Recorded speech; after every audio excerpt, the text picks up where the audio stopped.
अवधूत चिंतन श्री गुरुदेव दत्त दिगंबराय विद्महे अत्रिपुत्राय धीमहि तन्नो दत्त प्रचोदयात्। ओं परब्रह्म परमात्मने नमः। उत्पत्ति स्थिति प्रलयंकराय ब्रह्मा हरिहराय त्रिगुणात्मने सर्वकौतुकानि दर्शय दर्शय दत्तात्रेयाय सर्वमनो इच्छिता कामना कुरु कुरु स्वाहा।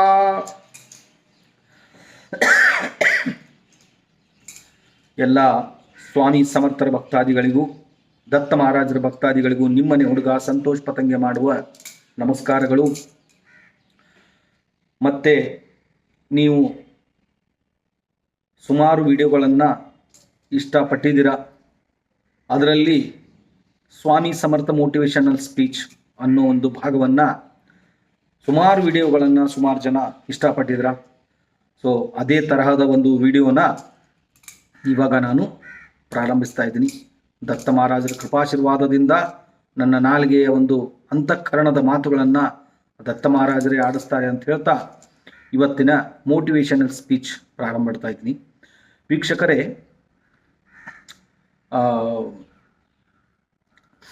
ಸಂಗೀತ ಅನ್ನೋ ಒಂದು ಹುಡುಗಿ, ಮೂಲತಃ ಊರಿನ ಹೆಸರು ಬೇಡ, ಯಾಕಂದರೆ ಹೆಣ್ಣು ಮಗಳು ಆಗಿರುವ ಕಾರಣವಾಗಿ ಊರಿನ ಹೆಸರು ಹೇಳುವುದು ಬೇಡ. ಸಂಗೀತ ನನಗೆ ಫೋನ್ ಮಾಡ್ತಾಳೆ. ಫೋನ್ ಮಾಡಿ ಅವರ ತಂದೆ ಸಿಕ್ಕಾಪಟ್ಟೆ ಮದ್ಯಪಾನವನ್ನು ಸ್ವೀಕಾರ ಮಾಡ್ತಾ ಇರ್ತಾರೆ. ಸೊ ನನ್ನ ವಿಡಿಯೋಗಳನ್ನು ಅವರು ನೋಡ್ತಾ ಇರುವಾಗ ತಮ್ಮ ತಂದೆ ವಿಚಾರವಾಗಿ ನನಗೆ ಫೋನ್ ಮಾಡ್ತಾರೆ. ಏನಂತ, ಗುರುಗಳೇ ಈ ಥರ ಇದೆ, ನಮ್ಮ ತಂದೆ ಡ್ರಿಂಕ್ಸ್ ಮಾಡ್ತಾರೆ, ಮತ್ತೊಂದು ಮಾಡ್ತಾರೆ. Okay, everything is correct. ನಾನು ಅವರಿಗೆ ಒಂದಿಷ್ಟು ಸೇವೆಗಳನ್ನು ಹೇಳ್ತೀನಿ. ಆ ಸೇವೆಗಳನ್ನು ಅವರು ಮಾಡ್ತಾ ಇರ್ತಾರೆ. ಸೊ ಅವರ ತಂದೆಗೆ ಆ ಒಂದು ತಾರಕ ಮಂತ್ರದ ತೀರ್ಥವನ್ನು ಕೊಡ್ತಾ ಇರ್ತಾರೆ. ಮಾತಾಡ್ತಾ ಅವರ ಒಂದು ಕಾಲೇಜಿನ ವಿಚಾರ ಬರುತ್ತೆ. ಆ ಒಂದು ಕೇಳುವ ಪ್ರಶ್ನೆ ನನಗೆ ಆವಾಗಲೇ ಅನಿಸುತ್ತೆ, ಈ ಹುಡುಗಿ ಏನೋ ಒಂದು ಸಮಸ್ಯೆಯಲ್ಲಿ, ಮಾನಸಿಕ ಸಮಸ್ಯೆಯಲ್ಲಿ ಸಿಕ್ಕಾಕೊಂಡಿದ್ದಾಳೆ ಅಂತ. ಸೊ ಅಲ್ಲೂ ಕೂಡ ನನಗೆ ಏನು ಹೇಳ್ತಾರೆ ಅಂತಂದರೆ, ಇಲ್ಲ ನಮ್ಮ ತಂದೆಯವರು ಅಷ್ಟೊಂದು ಕಷ್ಟಪಡ್ತಾರೆ, ನಮ್ಮ ತಾಯಿ ಕಷ್ಟಪಡ್ತಾರೆ, ಅವರು ಯಾವುದೇ ಕಾರಣಕ್ಕೂ ಮನೆಗೆ ದುಡ್ಡೇ ಕೊಡಲ್ಲ, ಬರೀ ಕುಡಿತದ ಚಟಕ್ಕೆ ಬಿದ್ದು ಎಲ್ಲ ದುಡ್ಡನ್ನು ಹಾಳು ಮಾಡ್ತಾ ಇದ್ದಾರೆ. ಎವ್ರಿಥಿಂಗ್ ಈಸ್ ಅವರ ತಂದೆ ತಾಯಿಗಳ ಒಂದು ಸಮಸ್ಯೆನ ನನ್ನ ಮುಂದೆ ಹೇಳ್ತಾರೆ. ಹೇಳಿ ಆದಮೇಲೆ ಒಂದು 5 ದಿವಸ ಕಳೆದೋಗುತ್ತೆ, ವಾಪಸ್ ನನಗೆ ಫೋನ್ ಮಾಡ್ತಾರೆ. ಫೋನ್ ಮಾಡಿ ನಾನು ಶೂಟಿಂಗಿಂದ ಬರ್ತಾ ಇರ್ತೀನಿ. ಅವಾಗ ಶೂಟಿಂಗಿಂದ ಬರುವಾಗ ಏನಾಗೋಗ್ಬಿಡುತ್ತೆ, ಒಂದು 4-5 ಸಾರಿ ಫೋನ್ ಬಂದಿರುತ್ತೆ, ನಾನು ತಿರ್ಗಾ ರಿಪೀಟ್ ಮಾಡ್ತೀನಿ. ಆ ಸಂಗೀತಗೆ ಅವರ ಒಂದು ಮಾನಸಿಕ ತೊಂದರೆಗೆ ಇರ್ತಕ್ಕಂಥ ನೋವಿಗೆ ನಾನು ಮುಂಚಿತವಾಗಿಯೇ ಹೇಳಿರ್ತೀನಿ, ನೋಡಮ್ಮ, ಕಷ್ಟಪಟ್ಟು ನಿಮ್ಮ ತಂದೆ ತಾಯಿ ಓದಿಸ್ತಾ ಇದ್ದಾರೆ, ನೀನು ಕೂಡ BA ಫೈನಲ್ ಇಯರಲ್ಲಿ ಓದ್ತಾ ಇದೆಯಾ. ಸೊ ಇಲ್ಲಿ ಜೀವನದಲ್ಲಿ ಏನಾದರೂ ಒಂದು ಸಾಧನೆ ಮಾಡೋದು, ಮತ್ತೊಂದು ಮಾಡೋದು ಅನ್ನೋ ಒಂದು ಮ್ಯಾಟ್ರ್ ಬಗ್ಗೆ ಸುಮಾರು ಒಂದು 20 ನಿಮಿಷ ನಾನು ಮಾತಾಡಿರ್ತೀನಿ. ಸಂಗೀತಾಗಿ ಅದು ಮನಸ್ಸಿನ ಮೇಲೆ ತುಂಬಾ ಗಾಢವಾಗಿ ಎಫೆಕ್ಟ್ ಆಗಿರುತ್ತೆ. ಸೊ ಈ ಸಂಗೀತ ನನಗೆ ವಾಪಸ್ ಫೋನ್ ಮಾಡ್ತಾಳೆ, ಇಲ್ಲ ಗುರುಗಳೇ, ಮತ್ತು ನಾನು ಅವಾಗ ಹೇಳ್ತೀನಿ ಅವ್ರಿಗೆ, ಗುರುಗಳೇ ಏನು ಬೇಡಮ್ಮ, ನೀನು ಸಂತೋಷಣ್ಣ ಅಂತ ಕರೆದ್ರೆ ಸಾಕು ಅಂತ. ಸೊ ಸಂತೋಷಣ್ಣ ಹೇಳ್ತಾಳೆ ಅವಳು, ಸಂತೋಷಣ್ಣ, ನನಗೆ ಈ ಥರ ನಾನು ಒಂದು ಪ್ರೀತಿಯ ಬಲೆ ಪಾಶದಲ್ಲಿ ನಾನು ಬಿದ್ದಿದ್ದೀನಿ. ಸೊ ಓಕೆ, ಆ ಒಂದು ವಯಸ್ಸಿಗೆ ಮಾಡುವಂಥ ಎಲ್ಲರೂ ಆ ತಪ್ಪನ್ನು ಮಾಡುವಂಥದ್ದು ಸಹಜ. ಆದರೆ ಸಂಗೀತ ಅನ್ನೋ ವಿಷಯದಲ್ಲಿ ಯಾವ ಥರ ಇತ್ತು ಸಮಸ್ಯೆ ಅಂತಂದರೆ, ಸಂಗೀತ ಹೋಗ್ತಾ ಇರೋದು ಫೈನಲ್ ಡಿಗ್ರಿ. ನಾನು ಅವಳಿಗೆ ಏನು ಕೇಳ್ತೀನಿ, ನೀನು ಇಷ್ಟಪಟ್ಟಿರ್ತಕ್ಕಂಥ ಹುಡುಗ ಏನು ಕೆಲಸ ಮಾಡ್ತಾನೆ, ಎಷ್ಟು ಓದಿದ್ದಾನೆ? ಇಲ್ಲ ಸಂತೋಷಣ್ಣ, ಅವನು 2nd PUC ಫೇಲ್ ಆಗಿದ್ದಾನೆ. ಸೊ ಹೊಲ ಮನೆ ಕೆಲಸ ಮಾಡ್ತಾನೆ, ಮತ್ತೆ ಸಿಕ್ಕಾಗ ಪಾರ್ಟ್ ಟೈಮ್ ಏನೋ ಜಾಬ್ ಮಾಡ್ಕೊತಾನೆ. ಕರೆಕ್ಟ್. ನೀವು ಆರಿಸ್ಕೊಂಡಿರ್ತಕ್ಕಂಥ ಪಾರ್ಟ್ನರು ಸರಿನಾ ಇಲ್ಲ, ಇಲ್ಲಿ ನೀವು ಯೋಚನೆ ಮಾಡುವಂಥ ಒಂದು ಪಾಯಿಂಟು. ಸಂಗೀತ ಹೇಳಿದೆ ನಾನು ಏನಂತ ಅಂದರೆ, ನೋಡಮ್ಮ ಸಂಗೀತ, ನೀನು ಫೈನಲ್ ಇಯರ್ ಡಿಗ್ರಿ, ಓಕೆ, ಅವನು 2nd PUC ಫೇಲ್ ಆಗಿದ್ದಾನೆ, ಮತ್ತೆ ಅವನು ಕೆಲಸಕ್ಕೆ ಹೋಗ್ತಾನೆ. ಓಕೆ, ಫಸ್ಟು ಇಲ್ಲೇನಪ್ಪ ಅಂತಂದರೆ, ಇಲ್ಲ ಸಂತೋಷಣ್ಣ, ಅವರಿಗೆ ಅನುಕೂಲವಾಗಿದ್ದಾರೆ, ತಂದೆ ತಾಯಿ ಹೊಲ ಮನೆ ಗದ್ದೆ ಮಾಡಿದ್ದಾರೆ. ನೋ, ಇದು ಪಾಯಿಂಟ್ ಅಲ್ಲ. ತಂದೆ ತಾಯಿ ಆಸ್ತಿಯನ್ನ ಅವನು ಅನುಭವಿಸ್ತಾ ಇದ್ದಾನೆ ಅಂತಂದ್ರೆ ಅವನಂತ ಹುಚ್ಚ ಯಾರು ಅಲ್ಲ. ಆ ಹುಚ್ಚನನ್ನ ಬೆನ್ನತ್ತಿ ಹೋಗ್ತಾ ಇರತಕ್ಕಂಥ ನೀನು ಮಹಾನ್ ಹುಚ್ಚಿ. ಯಾಕಂದ್ರೆ ನಿನ್ನ ಅವನ ಟ್ರ್ಯಾಕ್ ಕಲಿಯೋದೇ ಇಲ್ಲಿ ಕಷ್ಟ ಇದೆ. ನೀನೇ ಇನ್ನೂ ಮೆಚ್ಯೂರ್ಡ್ ಆಗಿಲ್ಲ. ನೀನೇ ನಿನ್ನ ಜೀವನದ ನಿನ್ನ ಕಾಲ ಮೇಲೆ ನೀನು ನಿಂತ್ಕೊಂಡಿಲ್ಲ. ಒಂದು ವೇಳೆ ಮದುವೆ ಆದ ಮೇಲೆ ಏನೇ ಸಮಸ್ಯೆ ಬಂದರೂ ಕೂಡ ನಿಮ್ಮ ಮನೆಯಲ್ಲಿ ಎದುರಿಸಿ ನಿಲ್ಲುವಂತ ಶಕ್ತಿ ಯಾರಾದರೂ ಇದ್ದಾರ? ತಾಯಿ ಅವಳಿಗೆ ಪಾತ್ರೆ ಉಜ್ಜೋ ಕೆಲಸ ಬಿಟ್ಟು ಏನೂ ಇಲ್ಲ. ತಂದೆ ಎಣ್ಣೆ ಹೊಡಿತಾರೆ, ಡ್ರಿಂಕ್ಸ್ ಮಾಡ್ತಾರೆ, ಎಲ್ಲಾ ಶೋಕಿಗಳಿದೆ ಮನೆಯಲ್ಲಿ, ಉದ್ದಟತನದ ಕೆಲಸ ತಂದೆ. ಸೊ ಹೀಗಿರುವ ಪರಿಸ್ಥಿತಿಯಲ್ಲಿ ನೀನು ಆ ಹುಡುಗನ್ನ ಮದುವೆ ಮಾಡಿಕೊಂಡ್ರೆ ಜೀವನ ಇದು ಸಕ್ಸಸ್ ಆಗುತ್ತಾ? ಒಂದು, ಅವನು ಏನಂತ ಇದ್ದಾನೆ ಅಂತಂದ್ರೆ, ಇಲ್ಲ ನಾವು ನಿನ್ನನ್ನು ಮುಂದೆ ಓದಿಸ್ತೀವಿ, ಈಗ ಇದನ್ನ ಅರ್ಧಕ್ಕೆ ನಿಲ್ಲಿಸ್ಬಿಟ್ಟು, ನೀನು ಓದನ್ನ ಅರ್ಧಕ್ಕೆ ನಿಲ್ಲಿಸ್ಬಿಟ್ಟು ನೀನು ನನ್ನ ಜೊತೆ ಓಡಿ ಬಾ. ನಾನು ಹೇಳಿದೆ, ಯಾವ ಹುಡುಗ ಓದನ್ನ ಅರ್ಧಕ್ಕೆ ನಿಲ್ಲಿಸಿ ನೀನ್ ನನ್ನ ಜೊತೆ ಬಾ ಸಂಸಾರ ಮಾಡು ಅಂತ ಕರಿತಾನೋ ಅವನು ಯಾವತ್ತು ಗಂಡ ಆಗಕ್ಕೆ ಸಾಧ್ಯನೇ ಇಲ್ಲ. ಅವನು ಸುಖದ ನಿನ್ನ ದೇಹದ ಸುಖಕ್ಕೋಸ್ಕರ ನಿನ್ನಿಂದ ಬೆನ್ನತ್ತಿದ್ದಾನೆ ಹೊರತಾಗಿ ಅವನಲ್ಲಿ ಆ ಹುಡುಗಿನ ಚೆನ್ನಾಗಿ ಓದಿಸ್ಬೇಕು, ಅವಳು ಕಷ್ಟಕ್ಕೆ ನಾನು ಆಗ್ಬೇಕು, ನಾನು ಕಷ್ಟಪಟ್ಟು 2 ತಿಂಗಳು ಫೀಸ್ ಕಟ್ಟಬೇಕು. ನಾನು ಅಷ್ಟಕ್ಕೆ ಕೇಳಿದೆ, ಆಯ್ತಮ್ಮ ಕರೆಕ್ಟು, ನೀನು ಎಷ್ಟು ವರ್ಷ ಆಯ್ತು ನೀನು ಅವನ ಲವ್ ಮಾಡಕ್ ಸ್ಟಾರ್ಟ್ ಮಾಡಿ? 3 ವರ್ಷ ಆಗಿರ್ಬೋದು, 4 ವರ್ಷ ಆಗಿರ್ಬೋದು. 4 ವರ್ಷದಲ್ಲಿ ಎಷ್ಟು ವರ್ಷದ ಫೀಸ್ ಅವನು ನಿನ್ನ ಕಟ್ಟಿದ್ದಾನೆ? ಓಕೆ, ಎಷ್ಟು ವರ್ಷದ ಫೀಸ್ ಅವನು ನಿನ್ನ ಕಟ್ಟಿದ್ದಾನೆ? ಅದಕ್ಕೆ ಉತ್ತರ ಇಲ್ಲ. ಏನಂತಾಳಂದ್ರೆ, ಇಲ್ಲ ಸಂತೋಷಣ್ಣ, ಸೊ ಅವ್ರು ನನಗೆ ಫೀಸ್ ಕಟ್ಟಿಲ್ಲ, ಬಟ್ ಚೆನ್ನಾಗಿ ಪ್ರೀತಿಯಿಂದ ಮಾತಾಡ್ತಾರೆ, ತುಂಬಾ ಚೆನ್ನಾಗಿ ನೋಡ್ತಾರೆ, ಎವ್ರಿಥಿಂಗ್ ಇಸ್ ಪರ್ಫೆಕ್ಟ್ಲಿ ಓಕೆ. ಆದ್ರೆ ನೀನು ಕಷ್ಟಪಡುವಾಗ ಆ ಗಂಡಸು ನೀನು ಕಷ್ಟದಲ್ಲಿದೆಯಾ, ನೀನು ಓದು, ನಾನು ನಿನಗೆ ಓದಿಸ್ತೀನಿ ಅಂತ ಇವಾಗ ಓದಿಸ್ತೇ ಇರುವಂತ ಮನುಷ್ಯ ಮುಂದೆ ಮದುವೆ ಆದ್ಮೇಲೆ ಏನು ಓದಿಸ್ತಾನಂತ ಏನು ಗ್ಯಾರಂಟಿ? ಓಕೆ, ಇದು ಈಗಿನ ಟ್ರೆಂಡ್ಗೆ ಹೆಂಗಾಗೋಗ್ಬಿಟ್ಟಿದೆ ಅಂದ್ರೆ, ಪಾಪ ಒಂದು ಕಡೆ ಅವರ ತಂದೆ ತಾಯಿ ಅಷ್ಟು, ಅವರ ತಾಯಿ ಕರ್ಮ ಅಂತೂ 7 ಜನ್ಮಕ್ಕೂ ಬೇಡ, ಅಷ್ಟು ಹತ್ಕೊಂಡು ಫೋನ್ ಮಾಡಿ, ಈ ಮ್ಯಾಟ್ರ್ ಸ್ಟಾರ್ಟ್ ಆಗಿದ್ದೆ ಅವ್ರ ತಾಯಿಯಿಂದ. ನನ್ನ ಯೂಟ್ಯೂಬ್ ಚಾನಲ್ ನೋಡಿ, ಸೊ ಅವರ ಗಂಡನ ಪರಿಸ್ಥಿತಿಯ ಹೇಳಕ್ಕೆ ಕಾಲ್ ಮಾಡಿರ್ತಕ್ಕಂಥ ಅವ್ರ ಮಗಳ ಪರಿಸ್ಥಿತಿಯನ್ನು ಇಷ್ಟು ಸಮಸ್ಯೆಯಲ್ಲಿ ಅವ್ರು ಸಿಕ್ಕಾಕೊಂಡಿದ್ದಾರೆ. ನಾನು ಹೇಳಿದೆ, ನಿನ್ನನ್ನು ಹುಟ್ಟಿಸಿರೋ ತಂದೆ ತಾಯಿಗಳು ಕರೆಕ್ಟಾ? ತಂದೆನ ಬಿಟ್ಬಿಡು, ಅವರು ಕುಡ್ಕೊಂಡು ಹೋಗ್ತಾರೋ ಮತ್ತೊಂದು ಮಾಡ್ತಾರೋ ಅದು ಬೇಡ, ಆದ್ರೆ ತಾಯಿ ಮತ್ತೊಬ್ಬರ ಮನೆ ಪಾತ್ರೆ ಉಜ್ಜಿ ನೀನು ಚೆನ್ನಾಗಿರೋ ಬಟ್ಟೆ ಹಾಕೊಳ್ಳಿ, ನನ್ನ ಮಗಳು ಚೆನ್ನಾಗಿ ಕಾಣ್ಲಿ, ನೀನು ಕೇಳಿರ್ತಕ್ಕಂಥ ಕಾಸ್ಮೆಟಿಕ್ಸು, ನೀನು ಕೇಳಿರ್ತಕ್ಕಂಥ ಬಟ್ಟೆ, ನೀನು ಕೇಳಿರ್ತಕ್ಕಂಥ ಪುಸ್ತಕ ಪ್ರತಿಯೊಂದು ಕೊಟ್ಟು ಕಳಿಸಿ, ಇವತ್ತು 3 ವರ್ಷದಿಂದ ಪರಿಚಯ ಆಗಿರ್ತಕ್ಕಂಥ ಹುಡುಗ ಓಡಿ ಹೋಗೋಣ ಬಾ ಅಂತ ಅಂದ ತಕ್ಷಣ ನೀನು ನನಗೆ ಫೋನ್ ಮಾಡಿ, ಸಂತೋಷಣ್ಣ ನೀವು ಮಹಾರಾಜರ ಹತ್ರ ಪ್ರಶ್ನೆ ಹಾಕ್ಬಿಟ್ಟು ನೋಡಿ, ನಾನು ಆ ಹುಡುಗನ ಜೊತೆ ಸುಖವಾಗಿರ್ತೀನಾ ಇಲ್ವಾ? ಎಷ್ಟು ಕೋಪ ಬರುತ್ತೆ ಅಂದ್ರೆ ಈ ಮಾತು. ಮಹಾರಾಜರ ಹತ್ರ ಈ ಪ್ರಶ್ನೆ ಹಾಕೋದು ದೂರಿನ ಕತೆ. ಆದ್ರೆ ಮಹಾರಾಜರು ತಂದೆ ತಾಯಿಗೆ ಮೋಸ ಮಾಡಿ ಪ್ರೀತಿ ಮಾಡು ಅಂತ ಹೇಳಿಲ್ಲ, ಕರೆಕ್ಟಾ? ಅವತ್ತಿಂದ ವಾಪಸ್ ನನಗೆ ಫೋನೇ ಮಾಡಿಲ್ಲ ಅವಳು. ಬಟ್ ನಾನು ಇದನ್ನ ಯಾಕೆ ನಿಮ್ಗೆ ಹೇಳ್ತಾ ಇದ್ದೀನಿ ಅಂತಂದ್ರೆ, ಇಟ್ಸ್ ಬಿಕಮ್ ಟ್ರೆಂಡ್ ಆಗೋಗ್ಬಿಟ್ಟಿದೆ ಇವಾಗ ಇದು.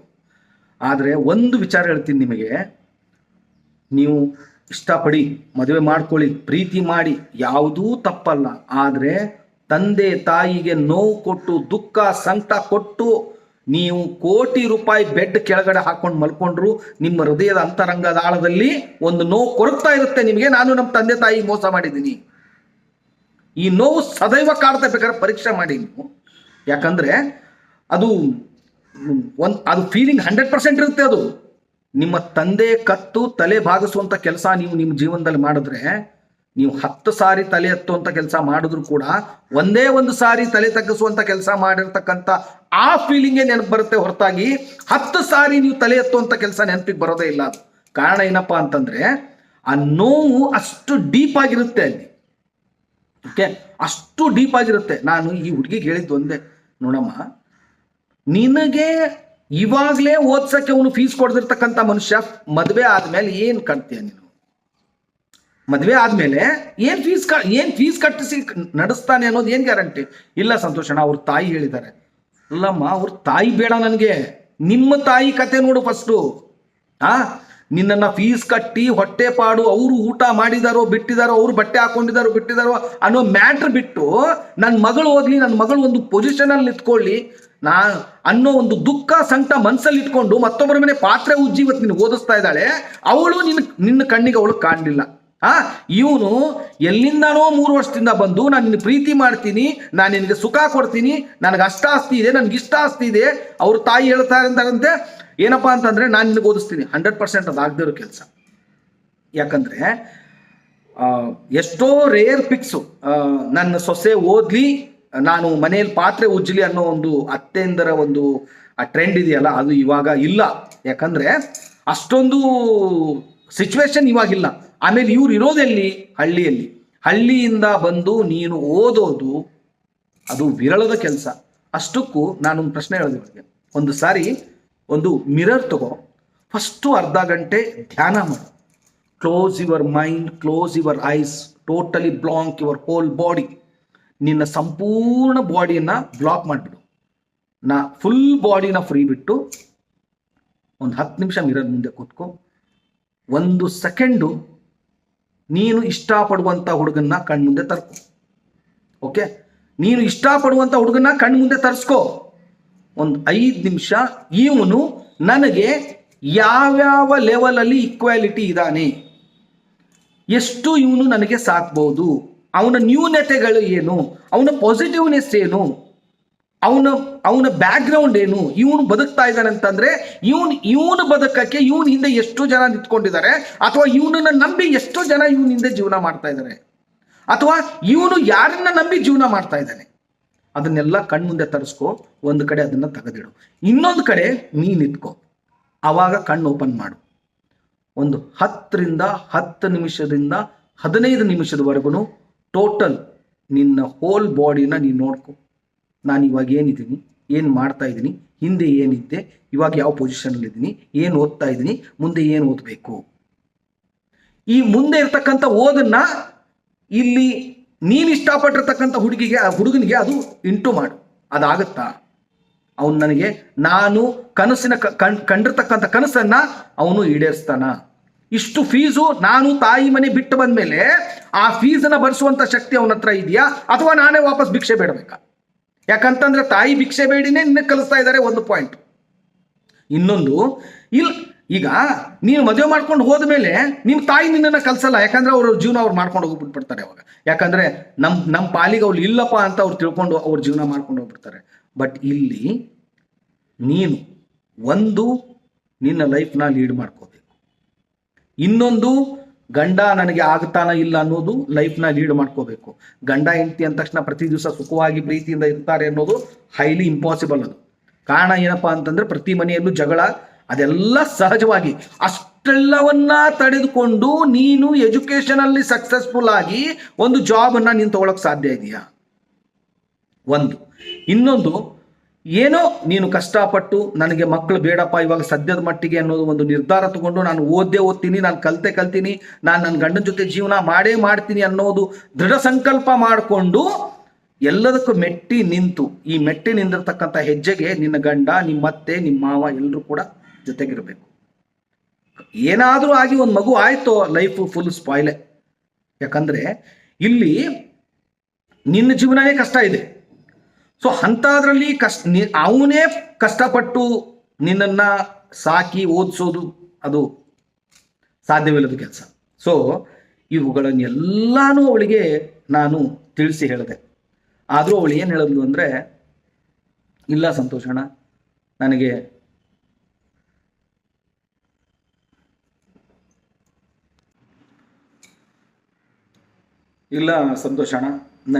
ಒಂದು ಸ್ವಲ್ಪ ಯೋಚನೆ ಮಾಡೋಕ್ಕೆ ಒಂದು ಸ್ವಲ್ಪ ಟೈಮ್ ಕೊಡಿ, ನಾನು ಏನು ಅಂತ ಒಂದು ನಿರ್ಧಾರಕ್ಕೆ ಬರ್ತೀನಿ ಅಂತ ಅವಳು ನನಗೆ ಹೇಳಿದ್ಲು.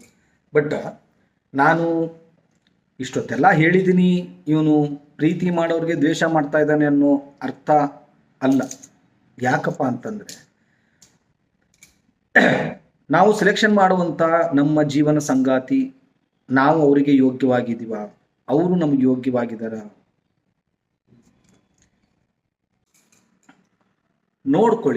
ನೋಡಿಕೊಂಡು ಹೆಜ್ಜೆ ಇಡಿ. ಯಾಕಂದರೆ ನಾನು ಹೇಳೋದು ಒಂದೇ, ಎಷ್ಟೋ ಕಷ್ಟಪಟ್ಟು ತಂದೆ ತಾಯಿ ನಿಮ್ಮ ಎಜುಕೇಷನ್ ಹಿಂದೆ ನಿಂತು ನಿಮ್ಮನ್ನು ಕಲಿಸಿರ್ತಾರೆ. ಸೊ ನೀವು ಕೂಡ ತುಂಬ ಸ್ಟ್ರಗ್ಲಿಂಗ್ ಮಾಡಿ ಒಂದು ಜೀವನದಲ್ಲಿ ನಾನು ಏನಾದರೂ ಸಾಧನೆ ಮಾಡಬೇಕು ಅನ್ನೋ ಒಂದು ಛಲ ಇಟ್ಕೊಂಡು ಮುಂದೆ ಬರ್ತಿರ್ತೀರ.